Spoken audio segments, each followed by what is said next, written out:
Now at the moment, obviously, most presentations are being done online. So how do you deliver a great healthcare presentation in the online environment? Most of us have had to make a switch very recently from big events to the online world.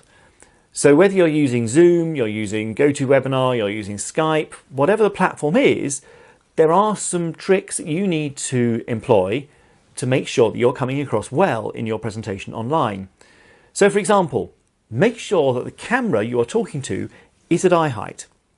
You don't want to be looking up at it. You certainly don't want to be looking down at the camera because that looks as if you are looking down on your audience. So whether you need a tripod, whether you need to just jack up your camera on books, if you're using the webcam of your laptop, just make sure it's at eye line. And a neat trick is if there is a thumbnail on the screen, drag it across so it sits underneath the camera, and actually you're more likely to look at the right point. Try to look at the camera, not at the screen, certainly not at the thumbnail, because your eye line will wander and you need to be looking at the viewer. The other thing to do is that you do need to inject more energy. I think a lot of people will just treat it a bit like a phone call, and their energy level drops, and you need to be a bit more energetic, a bit more animated. You also need to keep things short and sharp.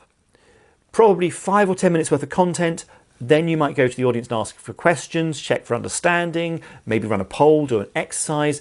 You've got to keep the interaction much, much higher because people are sat, particularly at the moment in their home environment, the distractions are extraordinary and people will get pulled away very quickly. So it's your job as a presenter to keep it short, sharp and interactive. I think the other thing you should be looking at doing is doing more shorter presentations. Try not to take up a 2-hour, 2.5-hour presentation. I would much rather sit through 5 or 6 20-minute presentations, maybe over the course of a couple of days, which will make the information more manageable, more palatable, and actually I'm more likely to remember it and act on it. So keep it short, keep the camera eye line, keep it interactive. Just a few tips for making your healthcare presentation online much stronger.